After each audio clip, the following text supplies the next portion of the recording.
je le disais en ouverture, on devait marquer un important arrêt ce matin pour commenter la forte actualité concernant justement la vie politique de la nation.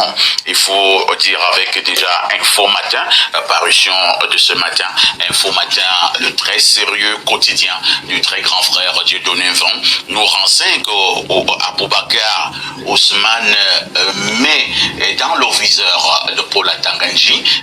Il s'agit des appels à l'insurrection. Paul Atanganji a d'ailleurs adressé une lettre hier au ministre de la Communication où il a attiré l'attention du ministre de la Communication en lui faisant comprendre qu'Aboubakar Ousmane fait là dans des appels à l'insurrection, et le ministre Atanganji rappelait dans le cadre de cette correspondance que ce n'est pas la première fois. Je vous passe la parole, professeur Claude Noubissier. Aboubakar Ousmane, qui est le frère de l'autre, a remis ça dans une chaîne concurrente, et il y a quelques jours, des propos jugés graves pour la vie de la nation. Votre regard? Oui, le regard que j'ai est celui d'un psychosociologue qui est également spécialiste du changement de comportement. Nous sommes en train de passer une période ultra sensible. Et les uns et les autres devraient d'abord le savoir. Les discours que nous tenons doivent être filtrés afin que ça nous expose point à des propos qui ont tendance à aller dans le sens de l'insurrection. Je pense que il faut que nous puissions définir les mots et leur donner des concepts. Parce que lorsqu'on a dit insurrection, à quel moment, à quel niveau de langage ou à quel niveau d'impulsion on peut penser à l'insurrection? Parce que moi je pense qu'il y a trop d'idéologie sur le plan de l'insurrection. Depuis qu'on parle de l'insurrection, est-ce que les populations sont déjà descendues dans les rues ou pour... Je vois l'insurrection, c'est lorsqu'on voit les populations dans les rues. Je veux voir la dimension purement pratique. Il peut y avoir des appels. Il y a l'appel, tout appel. L'insurrection commence par un appel, vrai ou faux? Sachons d'abord que sur le plan du changement de comportement... Oui, sur le plan une insurrection commence par quoi? Sur le plan du changement de comportement... Professeur, une insurrection commence par quoi? La mentalité des Camerounais. Je vois que vous n'avez pas répondu à cette question. La mentalité des Camerounais a changé. Les Camerounais ne sont plus comme par le passé. Ils sont tellement devenus matures. C'est pas parce qu'on va me dire demain, allons dans les rues, que je vais descendre dans les rues. Je suis sûr que c'est également ce que partage un grand nombre de Camerounais. C'est vrai que vous le disiez dans vos propos, l'insurrection commence par un appel. Mais est-ce que tout appel a un écho? C'est ça la qualité. Il faut dire qui lance l'appel. Si l'appel n'a pas un écho, ça va. Moi, je pense maintenant, tu connais les appels qui peuvent avoir écho ou pas? Il y a des appels, il y a des gens qui sont porteurs d'appels qui peuvent avoir des échos sur le plan. Vous les avez identifiés au Cameroun? Il y a des Camerounais. Et Aboubakar n'en fait pas partie. Moi, la posture qu'il a prise dans ses propos, je pense qu'il est dans une approche beaucoup plus... Il sait qu'on va arriver à cette... C'est la loi au Cameroun parlant de l'insurrection. Il sait que l'insurrection est punie par la loi au Cameroun. Je pense que depuis 2012... Et c'est lui qui appelle à cette insurrection. Qu'est-ce qu'on fait de lui? On lui donne un peu de jambon, un peu de pain? Non. Par rapport à ce qu'a dit le ministre, je ne suis pas contre. Mais ce que je dis, c'est qu'il y a trop de demandes allant dans ce sens-là, il y a trop d'attaques allant dans ce sens-là, il y a trop de lettres circulant disant que tel a suscité, a fait un appel à l'insurrection. C'est ça qui fait mon problème. La démarche du ministre est une démarche purement administrative. Parce que quand on dit ministre de l'administration territoriale, c'est lui qui doit gérer la géographie, c'est lui qui doit gérer les territoires, l'ensemble des 10 régions. Maintenant, s'il y a un appel comme celui de M. Aboubakar Ousmane, mais moi je pense toujours, parce que ça va beaucoup plus en fait trop. Nous sommes en train d'aller dans 2 ou 3 mois des élections. Il y aura tellement d'appels. À un moment donné, on va arrêter tout le monde. Bon, je pense qu'il faut encadrer le concept en lui donnant un contenu. Si on n'a pas donné un contenu au concept, ça va créer une débandade, une escalade qui ira dans tous les sens. Merci, professeur Claude Noubissier, pour ce regard. Nous allons passer la parole à Lendo. À Lendo, je disais que l'actualité était abondante. On a également vécu un truc, pour parler comme un ancien international camerounais, hier, on a vécu un truc. Le truc, c'est quoi? C'est que le ministre de la Communication, porte-parole du gouvernement, René Emmanuel Sadi, a passé une interview à RFI, Radio France Internationale, du côté de Christophe Babovier, et il a dit que la question du journaliste, hein, si le président Paul Biya devait être candidat, René Sadi a dit que c'était du 50-50. C'est comme il peut être candidat, ou alors il ne peut pas être candidat. C'est du 50-50. Voilà la position du porte-parole du gouvernement, René Manuel Sadi. Quelques heures plus tard, Alain Douk, quelques heures plus tard, un autre ministre de la République, lui s'appelle Jacques Famandongo.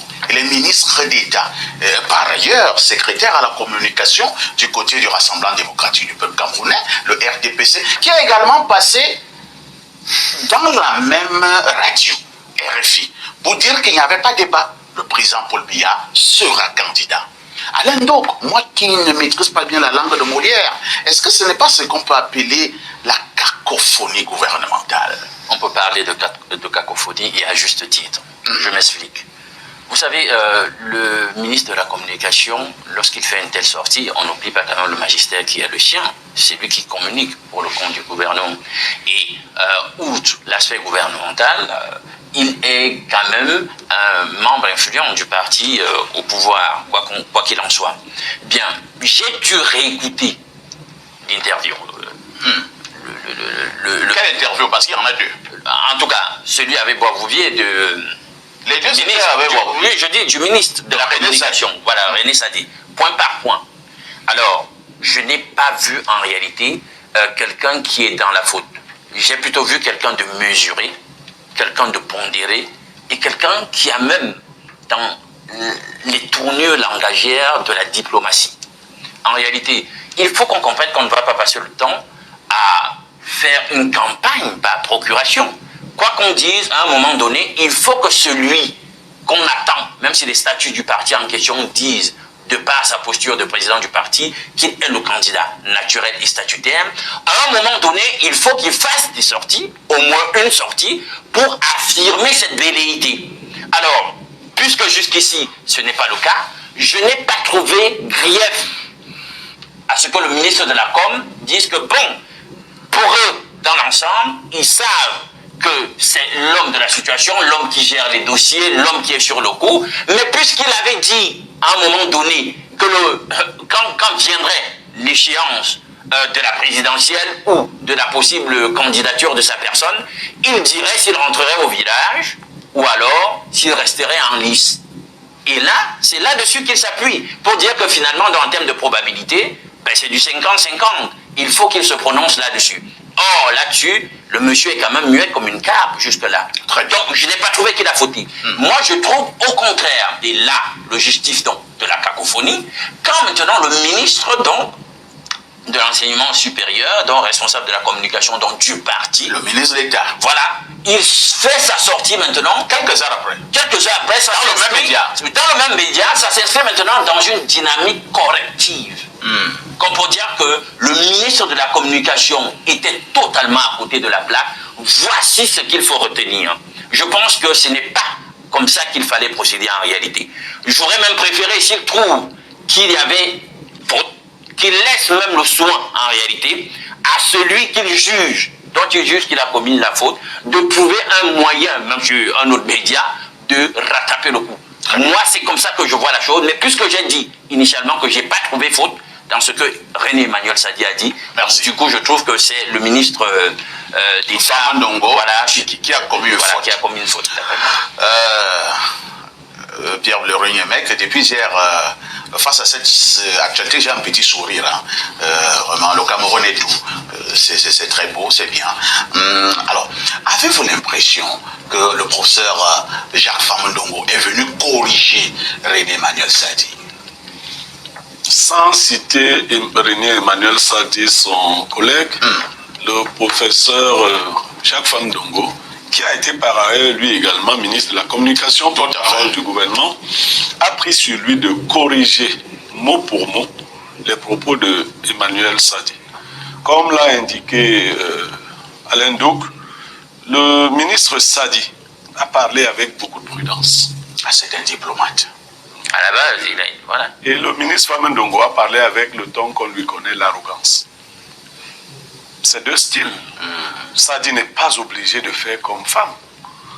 voyez, Femme Ndongo est dans la provocation permanente. Ah bon? Oui, il sera candidat. Les textes, c'est les statuts du parti qui l'indiquent, que je sache.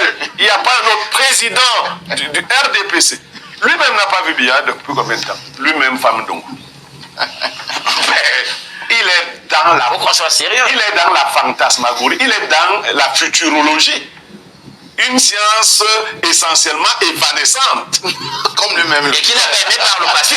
Oui, Qu'il n'a pas qu'il n'aime pas, et qu'il pratique avec une telle assurance. Non, je ne voulais pas que vous me priviez de dire quelque chose sur Aboubakar Ousmane Messi. Oui, allons-y. C'est quelqu'un pour qui moi-même j'ai beaucoup d'admiration. Hein. J'ai beaucoup d'admiration pour ce monsieur, je ne le connais pas. Mais sa sortie, la dernière, elle a été quand même forte. Hein. Ah bon? Oui, elle était forte. Je ne sais pas si le professeur a suivi cette sortie. Professeur Loubissier. Aboubakar, qui me fascine, a dit exactement ce qui suit. Nous avons les côtes. Nous allons tirer les réacteurs. Le moment venu. Si ça Le moment venu. On lui a posé la question de savoir s'il n'est plus dans l'option d'une transition pacifique, le journaliste anglophone. Il a dit, tout est mis sur la table. C'est en français qu'il parlait. Ça veut dire que toutes les options, y compris. Et on lui a dit, et les Camerounais, il dit, les Camerounais n'ont rien à voir là-dedans. Ils ont été très résilients. Et il est allé plus loin, parce que moi, je récite son texte. Il a prévenu l'armée. De se mettre de côté. De se mettre de côté. De ne pas s'occuper de politique. de laisser les politiciens gérer cette affaire. Et ce monsieur parle avec un grand calme. Hein. Il n'est pas le genre de personne. Non, non. Il a dit aux administratifs, les préfets, les sous-préfets, les gouverneurs, Rester hors course. de rester hors course. Qu'il appartenait aux politiciens de régler cette affaire. Il a précisé qu'ils ont les réacteurs, ils ont les codes et qu'ils allaient tirer le moment venu. Alors, ça ne faisait pas d'ambiguïté. Je dis, effectivement, quand vous avez suivi ce discours, ça vous glace quand même. Parfait. Moi, je veux la transition. Moi, je veux le départ de Paul Biya. Mais moi, je ne veux pas la guerre. Moi, je ne veux pas la guerre. Moi, Niémé, je ne veux pas la guerre. Ici, je sais que beaucoup de Camerounais n'ont pas encore suivi les bruits de guerre. J'habitais seulement l'université à l'époque de la Poudrière. On avait cru que c'était la guerre.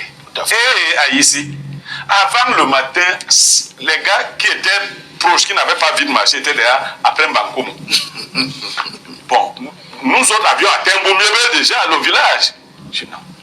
Quand je regarde toutes ces images, je dis aux politiciens, où qu'ils soient, réglons cette affaire-ci de manière sage. Montrons aux yeux du monde que le peuple camerounais est un peuple sage. Vous savez, même parmi les ministres de Biya, il y en a qui, au fond d'eux, veulent que cette affaire soit réglée de la main. Ce n'est pas les femmes d'Ongo qui viennent nous embrouiller. C'est des gars comme des sadis, des gens mesurés. Quand Sadi vous dit c'est du 50-50, c'est mesuré ça. Quelqu'un qui vient vous dire qu'un type de près de 100 ans sera à tout prix candidat, ne vous en faites pas les textes. Est-ce qu'ils ont tenu leur congrès et tout le reste? C'est mettre du feu aux poudres. Il y en a qui veulent profiter de la pluie pour faire leur sel dans le torrent. Merci. Parfait. Oui, en quelque sorte, je ne commente plus puisque Derio l'a commenté, puisque je n'ai pas pu la commenter. Remarquez, en principe, on devrait avoir le ministre de la Communication qui interpelle ou notifie le ministre de l'administration territoriale sur la sortie de M. Aboubakar Ousmane Messi. Mais là, on voit qu'il y a eu un silence. Et puis, c'est le ministre de l'administration territoriale maintenant qui, moi j'ai vu la correspondance, écrit au ministre de la Com. Donc, on comprend... Moi, je peux même avoir un autre problème. Hein. Ouais. Je peux avoir un autre problème en tant que modérateur. Parce que moi, j'ai été régulièrement suspendu parce qu'un panéliste avait dit quelque chose sur mon plateau et moi, j'ai ri. Pourquoi tu avais ri? Pour cela, on m'a suspendu au Conseil national de la communication. Alors, est-ce que le CNCS... je ne dois pas rire aujourd'hui. Le fait de rire, le fait d'en rire... Mais est-ce que c'est que toi, tu peux même être suspendu pour avoir commenté ce qui s'est dit? Voilà. C'est-à-dire que là, on a dit, on a fait... Est-ce que le Conseil national de la communication a suivi la sortie de M. Aboubakar Ousmane dans cette chaîne de télévision? La situation... J'espère que mes amis du CNC vont me répondre après. Voilà. Je ne sais pas s'ils ont suivi. J'en suis persuadé que si c'était sur le plateau d'Haïti, on allait me suspendre à vie au CNC. Ce n'est pas que tu souhaites qu'on suspende les autres. Je ne souhaite rien. Je n'ai même rien à voir avec qui que ce soit. Moi, je parle avec le CNC. Non, je parle avec le CNC à ses clients. Est-ce que le CNC a suivi? Il faut que le CNC me réponde. Si le CNC n'a pas suivi, que le CNC n'a vraiment pas fait, nous on n'a pas suivi. On passe à autre chose. Voici la lecture en réalité qu'il faut faire de la situation. C'est-à-dire que tout le monde sent que là, il suffit d'un rien, d'une étincelle, et la poudrière peut s'embraser. Et ce sera bon pour personne. Je pense que même nos gouvernants, désormais, sont dans une dynamique et une logique d'apaisement et de diplomatie. Je pense que c'est à cela qu'on peut... D'accord. Avant de passer... on a compris. Avant de passer la parole à Ibrahim et à Joseph, ils ne sont pas là pour le décor. Il y a le professeur Noubissé qui insiste à reprendre la parole, peut-être pour d'autres précisions. Allons-y, professeur. Oui, juste pour dire à la suite de M. Béléreux que l'analyse que je fais dans un front psychologique, nous les psychologues, nous avons une option, une grille d'intervention, c'est-à-dire nous allons dans la prévention. Je ne voudrais pas que les populations restent dans une folie ou dans une peur. C'est pourquoi chaque fois que j'interviens, je prends la mesure de dire aux gens, oui, on a appelé à l'insurrection, mais ça ne veut pas logiquement dire que les populations doivent suivre, comme si elles n'étaient pas éduquées, comme si elles n'étaient pas formées. Je ne sais même pas ce que vous voulez démontrer depuis là. Est-ce que vous avez suivi ce monsieur? Vous avez suivi les mots de J'ai suivi les mots qui cite le monsieur. Vous avez suivi ça? Je suis très bien. Vous trouvez que c'est banal, c'est ça? C'est banal? Pas que c'est banal. Je dis tout simplement que les personnes les plus interpellées, ce sont les populations. Non, mais vous pouvez condamner ces propos, non? Je condamne les propos. Non, vous ne pouvez pas condamner ces propos. Je les condamne. Je les condamne. D'entrée de jeu, je les condamne. Je me rapproche maintenant vers la population pour leur dire, n'acceptez pas. Non, la population ne comprend pas. Si tu ne condamnes pas seulement, elle ne va pas comprendre le reste. Non, moi je condamne depuis. Je l'ai dit d'entrée de jeu, moi je condamne. Je vous ai dit que moi j'ai de la sympathie pour Aboubakar Ousmane, mais moi... Je condamne ces... Mais les propos là me font peur. Je condamne les propos, mais moi je reste dans la casquette qui est la mienne. En tant que psychologue, les populations... Alors que faisons-nous de la personne qui a tenu ces propos? L'administration s'en charge de la personne. Et que faisons-nous de la chaîne de télévision? Il n'en sera rien après. Mais pour lui, je sais qu'il y a la CNC qui, espace sur le CNC qui sanctionne. Je pense. Non, moi je ne pose pas la question, c'est moi qui pose la question à vous. Bon, vous savez que je suis psychologue. Et en tant que psychologue, mes analyses sont parfois multivariées. Et alors moi, je dirais que ce qu'on a fait à l'un, qu'on fasse la même chose à l'autre. Si on a sanctionné une chaîne, parce qu'il y a de tels propos qui ont été dits dans ces chaînes-là, c'est mieux de sanctionner les autres si les mêmes propos sont restitués, sont redits dans d'autres chaînes. Bon, à ce niveau-là, qu'on applique la loi, qu'on applique les textes. Paul Biya, renoncer, c'est le titre de le jour, parution de ce matin, Ibrahim Maxime. Pourquoi Ibrahim rit d'abord? C'est fort là? Non, c'est... Pourquoi c'est moi qu'on voulait poser cette question? Le contexte est compliqué. Alors plus on approche des élections, plus la tension monte. Plus chaque mois... Alors, toi tu es venu parler d'entrepreneuriat. Non, moi je suis là en tant qu'expert en entrepreneuriat. C'est-à-dire que quand je lis ça... Si ça se gâte, tu... Non, je vais plaider. Fais tout pour que ça ne se gâte pas. Non, vraiment, mon Dieu, c'est que si ça se gâte, là, il y aura plus rien, c'est fini. Non, mon message, il est clair. La paix est bien. C'est fini. Parfait. Moi, j'ai un seul message, la paix. Bien. Voilà. Moi, je crois que quand on lit ça, ça relève deux choses. Ça relève premièrement que Paul Biya est puissant. Il est puissant, on lui écrit des lettres, on lui demande de ne pas se présenter. Comme si on avait l'impression que s'il se présentait, on ne pouvait pas le battre. Ça, c'est la première dimension que moi je vois. Paul Biya, il faut le laisser. S'il ne laisse pas, ça va vous dépasser. Et la deuxième dimension, c'est s'il ne laisse pas, est-ce que vous allez prendre les armes? Et là, ça rejoint la chronique que vous avez relevée tout à l'heure. Moi, je suis pour la paix, je ne suis pas pour la guerre. La paix est bien. Je crois que j'ai besoin de voir mes neveux, mes enfants aller à l'école tranquillement. J'ai besoin d'arriver ici quand je suis invité et faire mon job tranquillement. On est dans une dynamique de construction des nations africaines, pas dans une dynamique de déstabilisation. Très bien. Donc, véritablement que les éléphants là laissent le peuple tranquille dans leur bataille. Nous bouclons avec cette cacophonie, entre guillemets, entre René Emmanuel Sadi et le professeur Jacques Famendongo. Alors, j'ai une préoccupation, Joseph Zambo. Monsieur René Emmanuel Sadi est le ministre de la Communication, par ailleurs porte-parole du gouvernement. Lorsqu'il fait cette sortie, n'avez-vous pas l'impression qu'il a quand même reçu un certain nombre d'orientations de sa haute hiérarchie? Je me dis qu'il ne peut pas prendre sur lui de faire ce genre de sortie, surtout qu'il est allé faire cette sortie à Radio France Internationale, même si ça devrait démontrer quand même que le ministre de la Communication lui estime qu'il n'y a pas de journalistes au Cameroun. Voilà pourquoi il est allé voir Christophe. C'est les avatars du néocolonialisme. C'est-à-dire, quand on parle au blanc, si René Emmanuel Sadi venait à Info TV pour passer cette communication, ça ne devait avoir aucun écho. Donc, il préfère aller à RFI, chez les Blancs, et ainsi de suite. En total, il est donc allé chez les Blancs. Un autre aussi est revenu. Il s'agit du professeur Famendongo, par ailleurs secrétaire à la communication du RDPC. Alors, lui, en tant que secrétaire à la communication du RDPC, je présume aussi qu'il a aussi eu des orientations du secrétaire général du comité central du RDPC, qui est son chef hiérarchique au niveau du parti, pour faire aussi son intervention quelques heures après celle du ministre de la Com. Alors, ça laisse transparaître quoi? Est-ce qu'il y a des orientations et contre-orientations? Bon, en réalité, je suis totalement apolitique. Totalement. Ah, vous parlez d'entrepreneuriat? Non, c'est pas ce que j'ai dit. On passe, parce qu'il veut pas... Non, c'est pas ce que j'ai dit. Je suis totalement apolitique, mais je peux apporter un regard en tant que stratège en communication. Je vois des gens qui tremblent sur ce point. Non, je ne tremble pas. Je dis... Mais pourquoi vous nous rappelez d'abord que vous êtes apolitique? Non, je dis des questions liées à la politique d'une manière radicale ne m'intéressent pas. Tout le monde a ses centres d'intérêt. Je fais uniquement de l'économie et je suis un acteur du secteur économique. Ça, c'est mon champ d'action.